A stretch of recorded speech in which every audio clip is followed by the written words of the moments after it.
Hello, everyone. It is Cassandra Williamson. How are you? I'm speaking with you from Pike County, Kentucky, up in the mountains. Yeah, right along the West Virginia border, the mighty Tug River.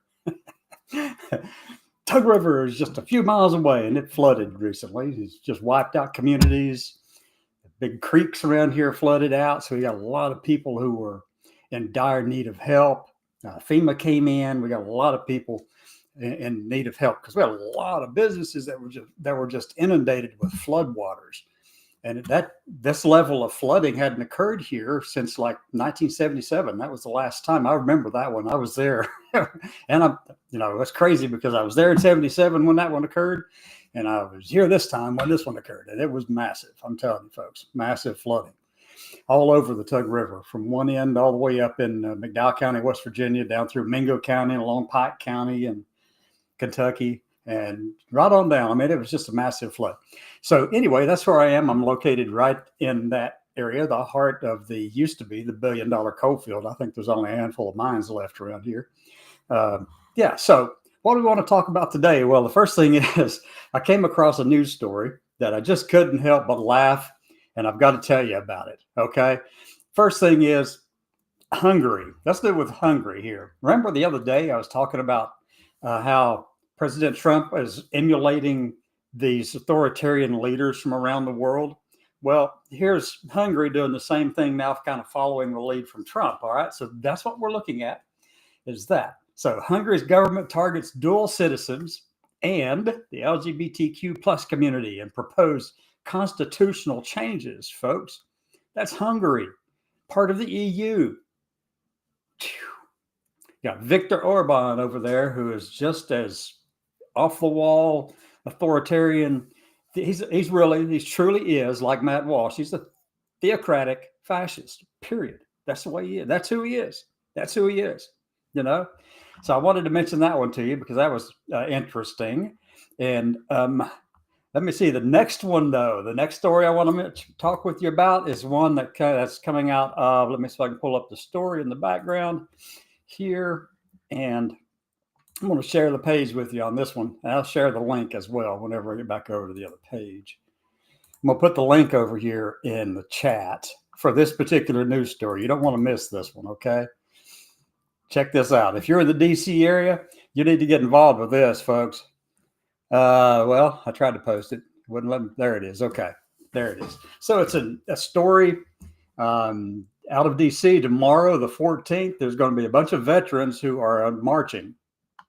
A bunch of veterans who have been fired under the Trump administration, military personnel who are expected to be fired, whatever. There's going to be a lot of people there. And so I'm going to share a screen and just show you this story. Hold on one second. Thousands of veterans share. Okay, here we go. I'm sharing the screen. Let me go to the top of the page to the headline. All right. Thousands of veterans gearing up for march on the National Mall. Now, this is one march that I can actually get behind. This is one march I can actually support. And if you're in the DC area, if you're around there for the next 3 days, there's going to be events taking place.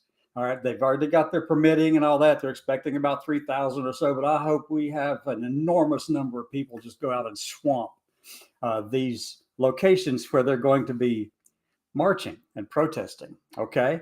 And this one I support fully, wholeheartedly, because veterans, I mean, that's just crazy. Fire a bunch of veterans, the highly qualified people out of the branch of the military.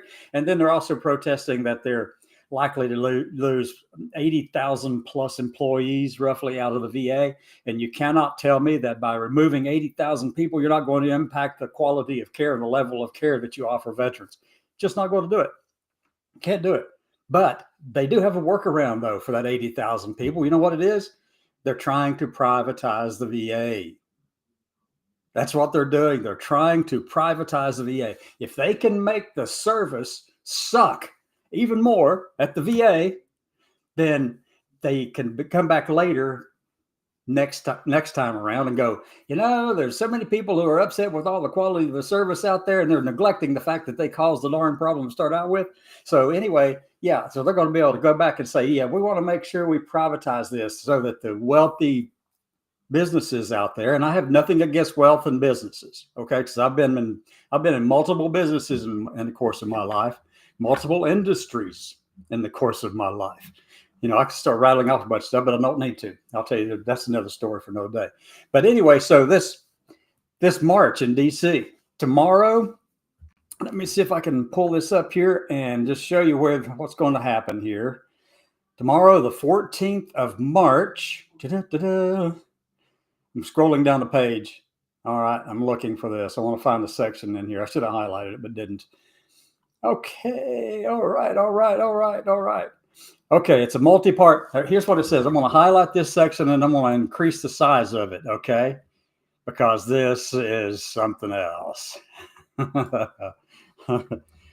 This sounds so familiar to me. All right, so hopefully you can see that page. It's 200% amplified. All right, so this is from that march that's taking place this weekend, starting tomorrow. And it says, let me just read this out loud, and I want to I'll give the proper attribution for this in just a minute. The Veteran March is part of a multi-part approach that includes an active duty military petition renewing their oath to the Constitution, a media march targeting legacy media, a Donald Loves Vladimir.com website with a rolling billboard truck through DC, and an economic boycott on Saturday. So the Veteran March is on the 14th, Friday. But Saturday, they're going to be marching in front of Fox News headquarters in D.C. Oh, my God. I hope we have a ton, more than 3,000 people show up for this. I really do. And then Sunday, here's one that really just stands out, folks. They're going to protest at the Heritage Foundation office in the nation's capital. Been there, done that. I was there last year. No, actually in 23, November of 23. But yeah, Kevin Roberts, the president of the Heritage Foundation. I mean, there are some decent people. The security officers in there, I got to meet them, and not in any kind of bad way, but I wanted to make sure we had a connection with them. I didn't want to have any issues with any of our people, but we had 3 or 4 people out there, 3 people out there, and we were there in time to meet all these people coming out of a big meeting at the Heritage Foundation. So anyway, this organization is posting these things, is getting ready to do this. Let me see if I can find the links for it. Okay, here's one part of it. The Sons of Liberty. Let's see, that's a progressive organization, okay? And Angry Veteran, Big Sarge drags Elon Musk post-apocalyptic meme, okay? Anyway, Sons of Liberty, it's a more progressive organization of veterans. That's right, veterans and progressivism. Yes, you can do that. You can actually be that, okay? I haven't subscribed. I'm going to subscribe to that one. Let's jump over to the next page. This is Donnie Loves Vladimir page.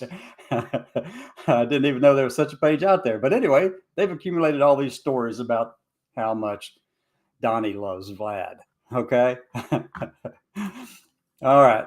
Protest. This is the March 16th, the Sunday thing that's going on with this march starting tomorrow. But Sunday, the 16th of March, let me blow this up for you. I want to make sure you can see this clearly.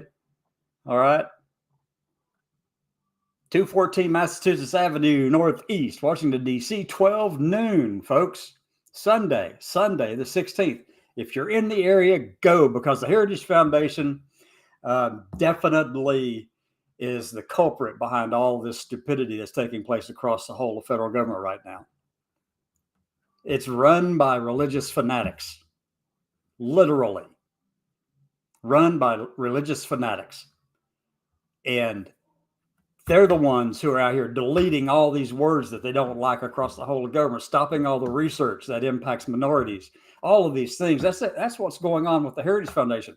They're the creators of Project 2025, the policy document that came out, 2 years ago, maybe 3 years ago, and where they were going to create this bunch of people to go in and take over the whole of government, be ready to go on day one and all that kind of thing. And, basically aggregate more power to President Trump if he won. And that's what happened, and that's what's going on. And then he denied it, but he's always been a liar. He's always been a con man. I've read stories about him. I used to read newspaper stories of him back in the 80s. He was a con man then. He hasn't changed one damn bit. Oh, sorry. Anyway, so Sunday, join this organization as they march in front of the Heritage Foundation. I love it. If I could be there, I would, but I can't. I have commitments here. Now, let me tell you about the day here, the path forward stuff. Here's the path forward. One thing is veterans doing this.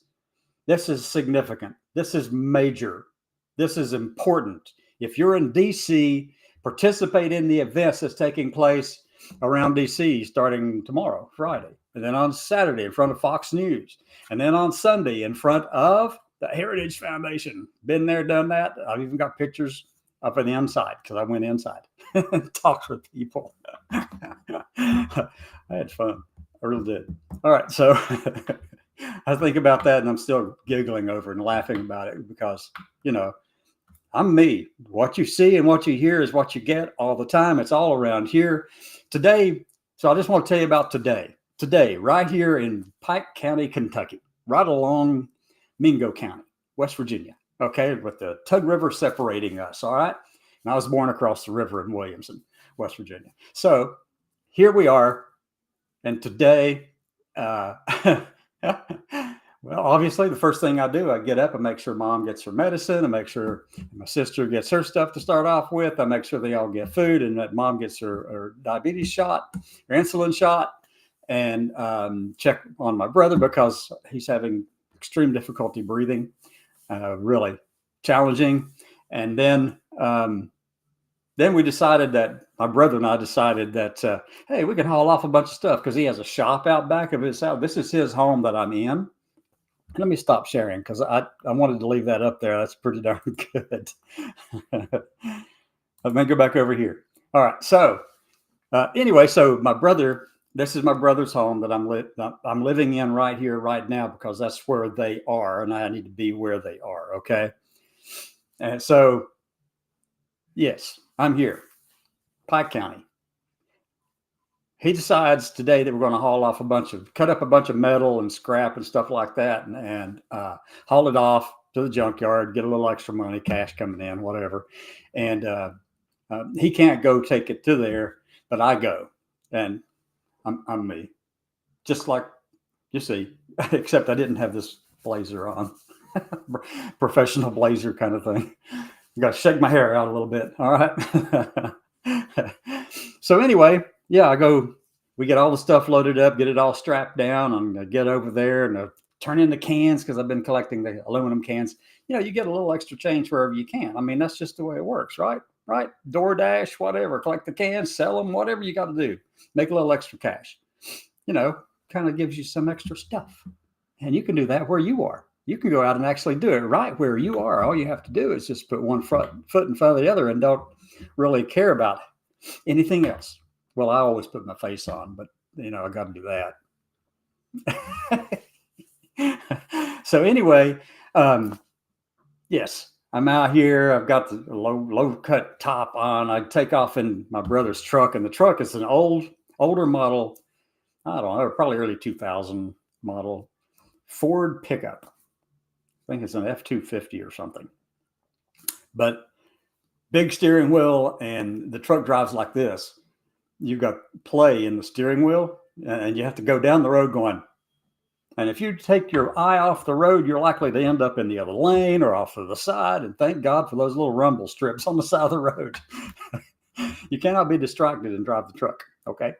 So I drove it about, I guess, probably about 15 to 20 miles, something like that, somewhere in that area.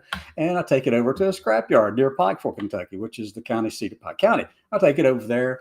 I drive up the big hill. I drive up the other big hill.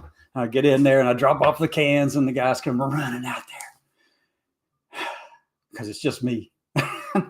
They unstrap everything and get the cans off and give me a piece of paper for that.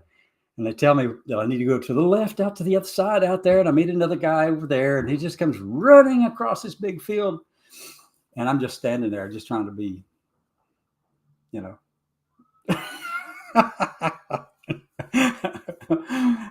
Hey, I'm 65, soon to be 66. I'm going to have fun at this, okay? I have every bit of fun with it every time I can. And especially here in Pike County and Mingo County and all that place in eastern Kentucky and Appalachia. Yes, you can do it. You can actually get out and do things, folks. So the guy comes over and walks across the field and he says, "Hey, just back up just a little bit and we'll use that big thing right there to get it off the back of your truck."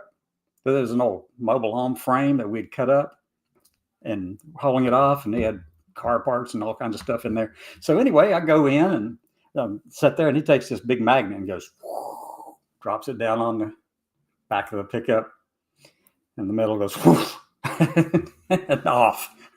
And I was thinking, I'm going to have to get over there and get dirty with this guy. Yeah, missed an opportunity, right? No. They don't know how to take me because I am just bold and confident. I don't go out and grab at somebody and growl at somebody who says something wrong to me. I'm not about to do that. I don't really care. You know, I know who I am. I don't need anyone actually saying, "You are this and you are that and all of this and everything." But, I love getting those looks like, look at that.